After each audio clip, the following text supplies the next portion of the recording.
5वां चैप्टर है हमारा चुंबकत्व एवं द्रव्य, मैग्नेटिज्म एंड मैटर, जैसे कि आप देख रहे होंगे लिखा हुआ। ठीक है, तो इसका फर्स्ट टॉपिक है पृथ्वी के चुंबकीय ध्रुव,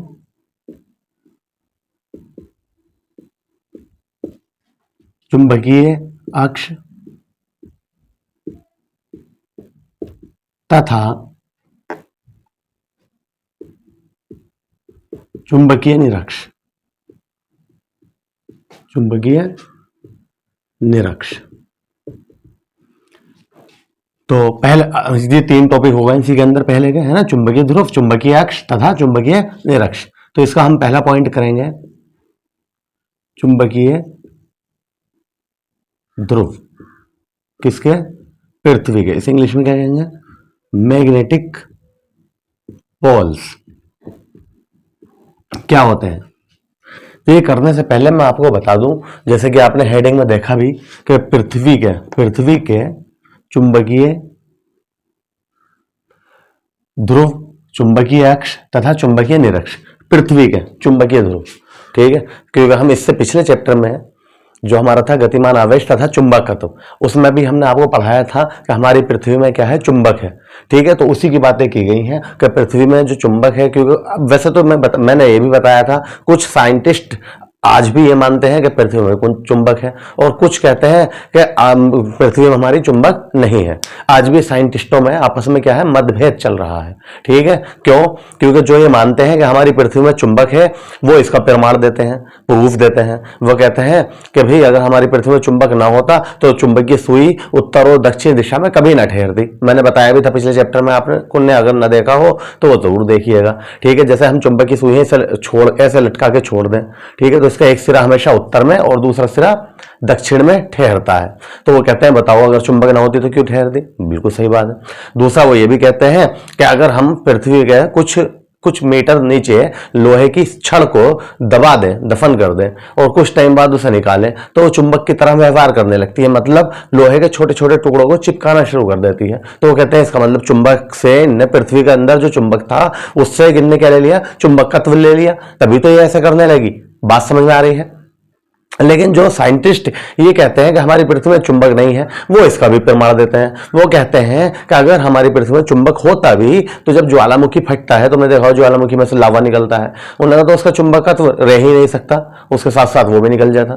ठीक है, दूसरा वो ये भी कहते हैं कि अगर पृथ्वी में हमारी चुंबक होती तो हमारी पृथ्वी के जो ध्रुव है वो कभी नहीं बदलते हैं। मतलब ये आपने हो सकता है ना सुना हो पहले भी। तो हमारी पृथ्वी जो है ये 3 तरह से घूमती है। हमारी पृथ्वी कितनी तरह से घूमती है? 3। ठीक, एक तो अपने अक्ष के चारों तरफ घूमती है, जिससे दिन रात होते हैं, जिसे घूमने में से 24 घंटे लग जाते हैं। बात समझ में आ रही है? 24 घंटे से 1 सेकंड 1-2 सेकंड कम लगता है वैसे, मगर मान लो 24 घंटे लग जाते हैं, जिससे दिन रात होते हैं। दूसरी घूमती है सन के अराउंड, सूरज के चारों तरफ घूम रही है ऐसे। ठीक है, जिसे घूमने में ऐसे जिससे कितने टाइम लगता है? 365 दिन, 366 है ना, ऐसे लग जाते हैं। ठीक है, बात समझ आ रही है? जिससे साल बनता है। 2 बातें हो गई। तीसरा जो घूमती है पता, तीसरा जो घूमती है वो लट्टू की तरह घूमती है, कुछ टेढ़ी हो गए, कुछ टेढ़ा सपन हो गया ऐसा, और उससे पता है इसके ध्रुव बदल जाते हैं। ध्रुव ऐसे तो बनाते हैं हम, नॉर्थ, साउथ, ईस्ट, वेस्ट, तो इसके ध्रुव चेंज हो जाते हैं। मगर ऐसे होने में ना, ध्रुव चेंज होने में 10 से 15,000 साल लग जाते हैं। तो वो ये कहते हैं कि अगर इसमें चुंबक होती तो फिर ऐसे ही बंधे रहते हैं ध्रुव, नॉर्थ और साउथ अपनी जगह पर होते हैं, ईस्ट और वेस्ट अपनी जगह पे। तो ये बदल क्यों गए? बदलने का मतलब नॉर्थ यहाँ आ जाएगा 10 से 15,000 साल बाद, वेस्ट यहाँ पे आ जाएगा, साउथ यहाँ पर, और ईस्ट यहाँ पर। बदल गया ना, बदल गया, ये कहते हैं वो। तो अगर वो कहते हैं पृथ्वी में चुंबक होती तो उसके ध्रुव नहीं बदलते। तो आज भी साइंटिस्टों में मतभेद है, लेकिन हमने तो भाई पढ़ रहे हैं, हम मानते हैं कि हाँ पृथ्वी में क्या है? चुंबक है। सही है ना, हमें तो मानना पड़ेगा, नहीं तो फिर ये कहां से लिखवाएंगे हम ये सारी बातें। तो पृथ्वी के चुंबकीय ध्रुव, चुंबकीय अक्ष तथा चुंबकीय निरक्ष। बात समझ में आ गई है कि पृथ्वी के चुंबकीय ध्रुव कौन से होंगे? ठीक है, तो लिखना शुरू कर रहे हैं हम। जिन 2 स्थानों पर चुंबकीय सुई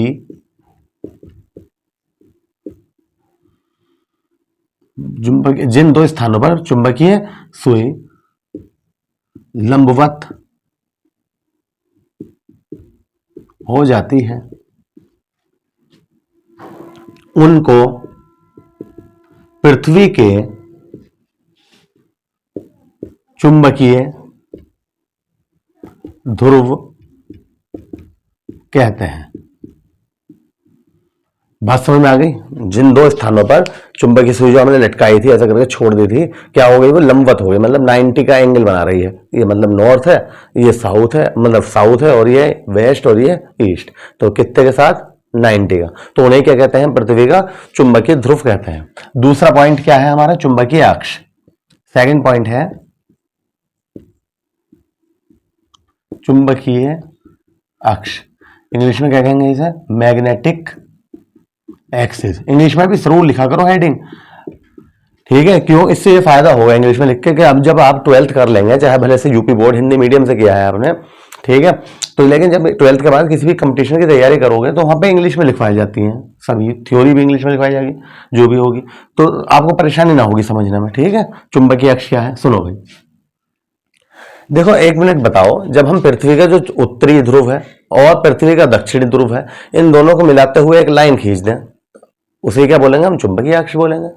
पृथ्वी में भी नॉर्थ और साउथ की ओर तो चुंबक है, और उसे मिलाते हुए जो लाइन खींचेंगे वो क्या कहलाएगी? हमारी चुंबकीय अक्ष। तो ये बात हम यहां पे लिखने वाले हैं, पृथ्वी के उत्तरी तथा, ऐसा करके लिखना, पृथ्वी के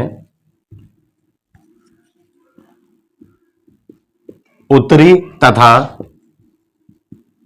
दक्षिणी ध्रुवों को मिलाने वाली रेखा को क्या कहते हैं? चुंबकीय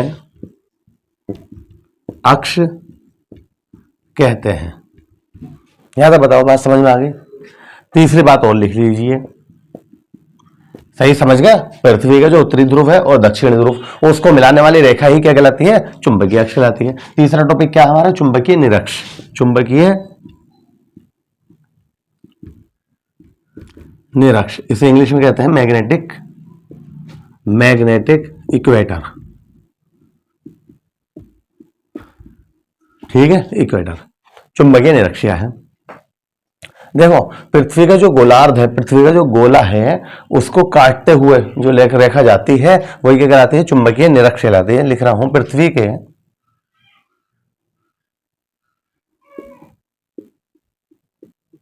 गोलीय सतह से जो रेखा होकर जाती है उसे चुंबकीय निरक्ष कहते हैं। अब बताइए, बात समझ में आ गई आपके? पृथ्वी की गोलीय सतह से जो रेखा होकर जाती है ऐसे करके, ठीक है, मतलब हम जो बताते हैं कि पृथ्वी हमारी ये है, ठीक है, तो इस टाइप से जो रेखा होकर जाती है ये होती है चुंबकीय निरक्ष। नोट कर लीजिए आप इसे। नेक्स्ट टॉपिक है हमारा चुंबकीय याम्योत्तर और भौगोलिक याम्योत्तर और चुंबकीय याम्योत्तर। क्या है दूसरा हेडिंग? भौगोलिक याम्योत्तर, कभी कभी परिभाषा पूछ लेता है इसकी, तथा चुंबकीय याम्योत्तर। ये क्या है?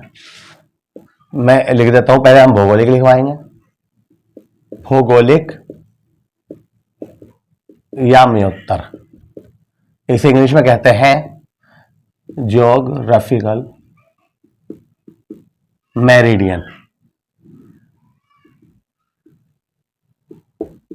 ठीक है, ज्योग्राफिकल मेरिडियन। ये क्या है? देखो एक बात बताओ, जो हमारी पृथ्वी है उसका उत्तरी ध्रुव और दक्षिणी ध्रुव को जो गोला मिला रहा है, ठीक है, हमारा अर्थ कैसा है? पृथ्वी कैसी है? गोला, ठीक है, उन को ही क्या कहते हैं? भौगोलिक याम्योत्तर। भौगोलिक का मतलब क्या है? भूगोल कहता ना, तो चेहरे का भूगोल भी कर दूं बहरहाल सही है। भूगोल का मतलब क्या होता है, जो हमें दिखाई दे रहा है, ज्योग्राफी। ठीक है, तो उसी का उत्तरी ध्रुव और दक्षिणी ध्रुव को मिला दो तो क्या मिलता है हमें, भौगोलिक आयामी उत्तर मिलता है। ऐसी चुंबकीय आयामी उत्तर है। ठीक है, यहीं पर हम चुंबक का नाम लिख देंगे, बस सेम ऐसी बातें रहेंगी। ठीक है, लिखने जा रहा हूं, समझ जाना। पृथ्वी के भौगोलिक उत्तर व दक्षिणी ध्रुवों को मिलाने वाली रेखा से गुजरने वाले ऊर्ध्वाधर तल को भौगोलिक याम्योत्तर कहते हैं। भौगोलिक याम्योत्तर कहते हैं। बात समझ में आ गई, जो अभी हमने पढ़ा था। ठीक है, चुंबकीय ध्रुव, उत्तरी ध्रुव और दक्षिण ध्रुव को मिलाने वाली रेखा, अब उससे जो गोला होकर गुजर रहा है वही क्या कहलाएगा, हमारा भौगोलिक याम्योत्तर। मतलब अभी हमने चुंबकीय निरक्ष पढ़ा था। ठीक है, उससे जो गोला होकर गुजर रहा है तो वही क्या कहलाएगा, हमारा भौगोलिक याम्योत्तर। बात समझ में आ गई। अब सेकंड पॉइंट क्या है हमारा, चुंबकीय याम्योत्तर। इसे इंग्लिश में क्या कहेंगे, मैग्नेटिक मेरिडियन।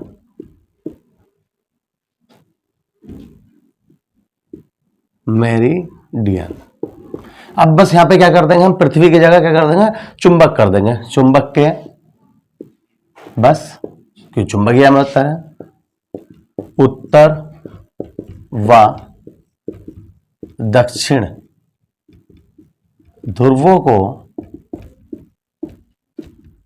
मिलाने वाली रेखा से गुजरने वाले ऊर्ध्वाधर तल को चुंबकीय याम्योत्तर कहते हैं। बात समझ में आ गई। बस वहां पृथ्वी की बात करी तो हमने पृथ्वी के उत्तरी और दक्षिणी ध्रुवों को ले लिया, और यहां पर किसकी बात कर रहे हैं, चुंबक की। तो चुंबकीय याम्योत्तर में क्या कर रहे हैं, चुंबक के उत्तरी और दक्षिणी ध्रुव को ले लिया। ठीक है, तो बताइए समझ में आ रहा है आपको। तो मैं चाहता हूं इसे भी आप नोट कर लीजिए।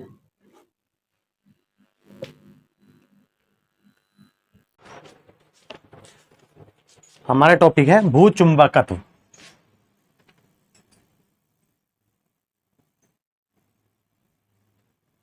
इसे इंग्लिश में कहते हैं अर्थ मैग्नेटिज्म।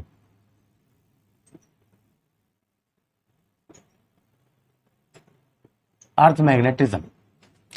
भू का मतलब होता है पृथ्वी, चुंबक का तो मतलब मैग्नेटिज्म। ठीक है, हमारी जो अर्थ है, हमारी जो पृथ्वी है, उसके अंदर 3 प्रकार के अवयव पाए जाते हैं, दिक्पात कोण, नमन कोण। ठीक है, और तीसरा होता है क्षैतिज अथवा ऊर्ध्वाधर घटक। वो हम तीनों पढ़ने जा रहे हैं, और मोस्ट इंपोर्टेंट होता है, एक ना एक नंबर का कुछ ना कुछ इन तीनों में से पूछ लेता है। ठीक है, प्लीज मेहरबानी करके उसे जरूर याद करिए। ठीक है, मैं लिख रहा हूं इसलिए इंपॉर्टेंट। तो हम ये लिख रहे हैं, पृथ्वी के 3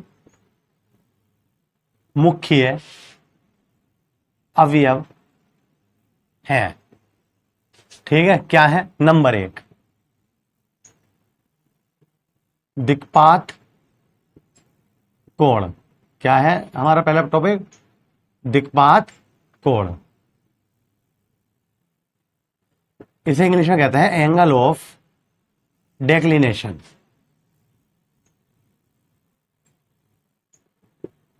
पहला टॉपिक है हमारा एंगल ऑफ डेक्लिनेशन। ये क्या है भाई, ठीक है, मार्कर चेंज कर लेता हूं मैं।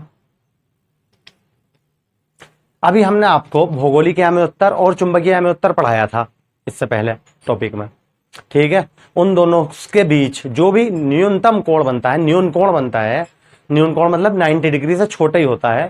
ठीक है, तो उसे ही क्या कहते हैं हम, दिक्पात कोण कहते हैं। बात खत्म हो गई। तो लिखेंगे हम, पृथ्वी के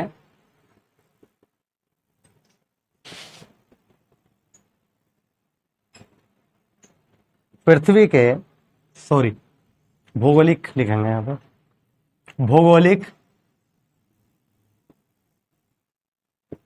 याम्योत्तर तथा चुंबकीय याम्योत्तर के बीच बने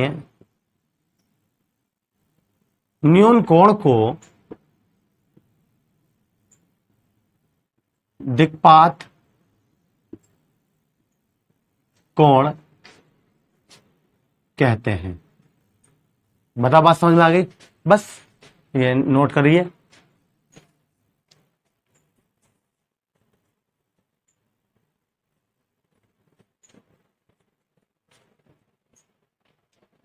सेकंड, चलो यही करा देता हूं, है ना। सेकंड, सेकंड क्या है हमारा?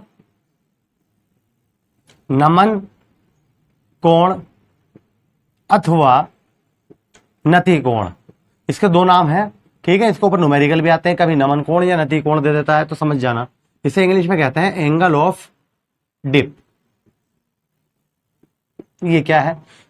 मोर इंपॉर्टेंट है, मैंने ऊपर ही लिख दिया। वैसे कभी कभी इसकी डेफिनेशन पूछ लेता है, ये इससे भी ज्यादा इंपॉर्टेंट है, वेरी इंपॉर्टेंट, ठीक है वाला। नमन कोण अथवा नति कोण, ये एंगल ऑफ डिप। तो जब हम चुंबक की सुई को लटकाते हैं तो उसकी अक्ष, ठीक है, जो उसकी अक्ष है चुंबक की सुई की, वो जितने का एंगल बनाती है, ठीक है, उसी को कहते हैं नमन कोण अथवा नति कोण। वो पूरी तरह ऐसे नहीं होती, थोड़ी सी तिरछी होती है, टेढ़ी जैसा, ठीक है, जो जितना भी कोण बनाती है। तो वही लिख देंगे हम। किसी स्थान पर पृथ्वी के, किसी स्थान पर पृथ्वी के चुंबकीय क्षेत्र की दिशा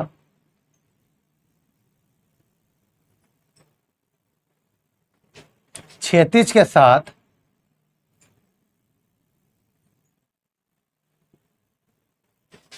जो कोण बनाती है उसे नति कोण कहते हैं। बात समझ में आ गई? बस ये था। लेकिन आपको तीन बातें याद रखनी। कभी कभी तो इसकी डेफिनेशन ही पूछ लेता है, इसलिए मैं इसे वेरी इंपॉर्टेंट कहा मैंने इस टॉपिक को। कभी कभी ये पूछ लेता है, ठीक है, कि ध्रुवों पर इसका मान क्या होता है, और ध्रुवों पर हो गया, विषुवत पर कितना होता है, निरक्ष पर मतलब पृथ्वी के निरक्षीय पर कितना होता है, या दिल्ली में कितना है, ठीक है। तो तीनों बातें यहां पे लिख रहा हूं। पृथ्वी के ध्रुवों पर नमन कोण 90 डिग्री, पृथ्वी के निरक्ष पर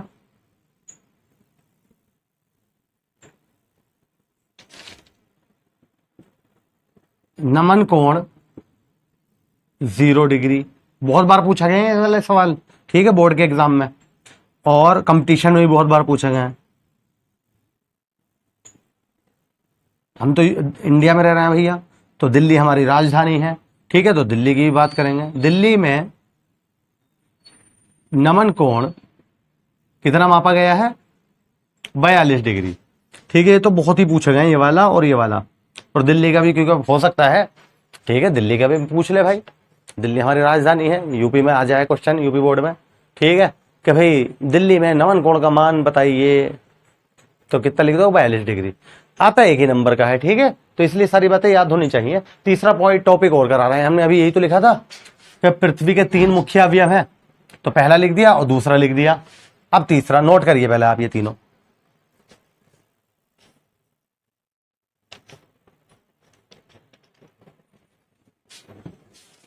तीसरा है,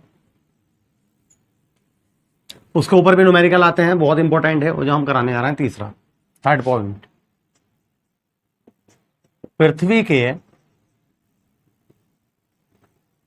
चुंबकीय क्षेत्र की तीव्रता। पृथ्वी के चुंबकीय क्षेत्र की तीव्रता, क्योंकि हम बहुत बार पढ़ चुके हैं, लेकिन पृथ्वी का थोड़ी पढ़ा है। चुंबकीय क्षेत्र तो पढ़ चुके हैं पिछले चैप्टरों में भी, बी बी बी बी, लेकिन पृथ्वी का जो चुंबकीय क्षेत्र है उसकी तीव्रता है, चुंबकीय क्षेत्र क्या है, तो कैसे निकालेंगे? देखो ध्यान से सुनिए। यहां पर हमने एक चुंबकीय सुई लटका दी तो इस टाइप से ठहर गई, ऐसे। ये इसका नॉर्थ पोल और ये साउथ, और इसे आगे को बढ़ाया और इसे इससे मिला दिया, इसे इससे मिला दिया। इसने कितना एंगल बनाया यहां पर? मान लिया थीटा।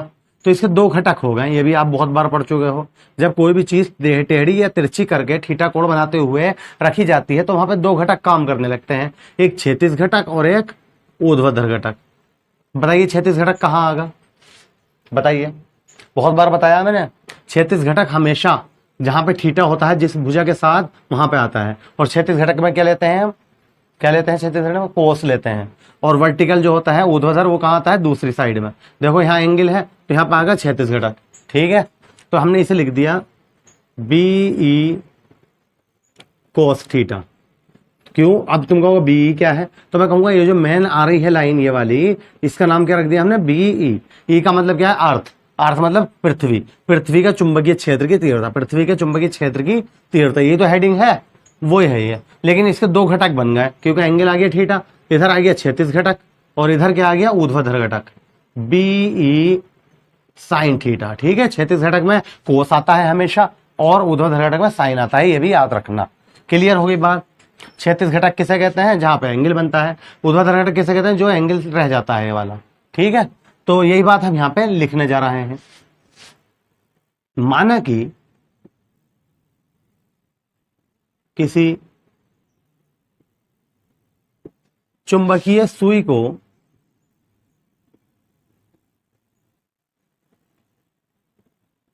क्षैतिज के साथ थीटा कोण बनाते हुए रखा गया है, तब बस ये क्या क्या अब इसी का काम करेंगे। क्षैतिज घटक, क्षैतिज घटक, इसे एच कह दे। क्षैतिज घटक को एच बराबर क्या हो जाएगा? B E cos theta. English में क्षैतिज घटक को इंग्लिश में हॉरिजॉन्टल कंपोनेंट कहते हैं, हॉरिजॉन्टल, इसलिए एच लिख दिया। अब समझ गए आप? अब ऊर्ध्वाधर घटक की बात कर लो। ऊर्ध्वाधर घटक, इसे इंग्लिश में ऊर्ध्वाधर घटक को वर्टिकल कहते हैं। क्या कहते हैं? वर्टिकल, ठीक है। तो वर्टिकल को वी से लिख दिया, इसीलिए ये किसके बराबर हो गया? B E sine theta. बताओ बात समझ में आ रही है? अब हम इससे दो वैल्यू निकालेंगे आराम से, इन दोनों समीकरणों से।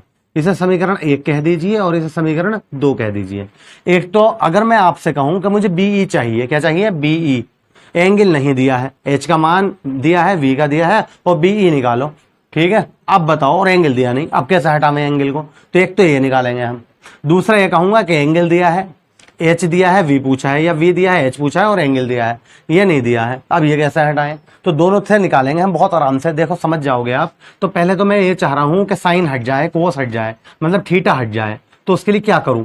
तो मेरे दिमाग में एक आइडिया आ रहा है कि समीकरण 1 और 2 का वर्ग कर दो और जोड़ दो। जैसे ही जोड़ेंगे तो देखो बी कॉमन ले लेंगे, sign square theta plus cos square theta 1 के बराबर होता है, बचपन से पढ़ते आ रहे हैं हम, ठीक है। तो हम ये लगा देंगे। तो क्या करेंगे हम?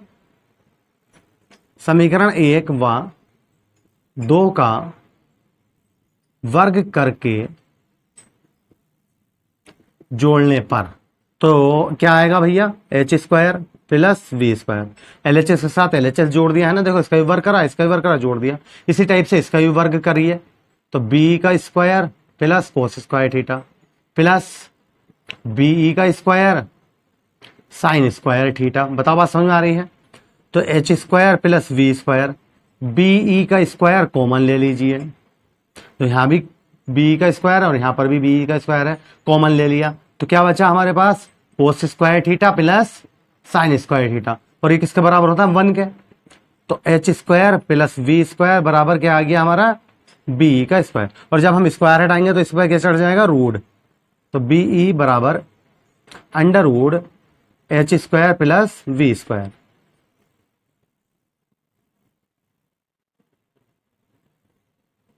बताओ समझ में आया?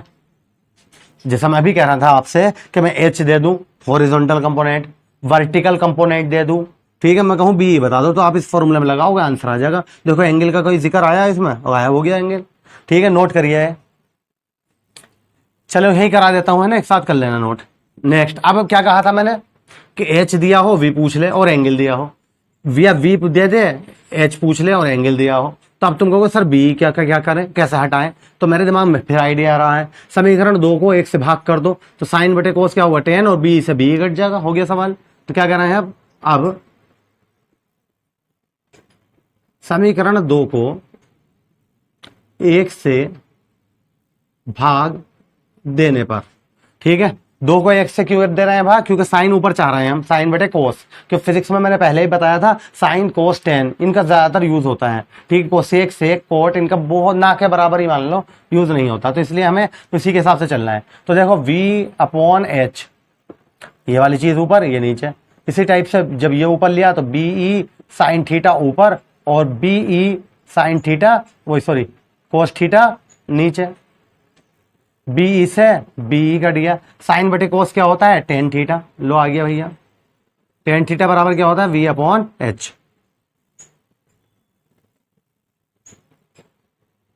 ये आपको याद रखना है। अगर v और h का मान कोई ऐसा दिया हो जो टेन में ना हो, समझ रहे हो, तो हम उस कंडीशन में क्या करते हैं, हमें तो थीटा निकालना है, तो टेन को उधर ले जाते हैं, क्या लिख देंगे, थीटा बराबर tan inverse v upon H, ठीक है, यही हमारा सॉल्यूशन होता है। यहां तक बताइए बात समझ में आ गई? क्या था हमारा, चुंबकत्व, भू चुंबकत्व, पृथ्वी के 3 अवयव है, पहला था दिक्पात कोण, ठीक है, दिक्पात कोण की क्या परिभाषा थी, पृथ्वी के भौगोलिक आमोत्तर और चुंबकीय आमोत्तर के बीच बने न्यून कोण को दिक्पात कोण कहते हैं।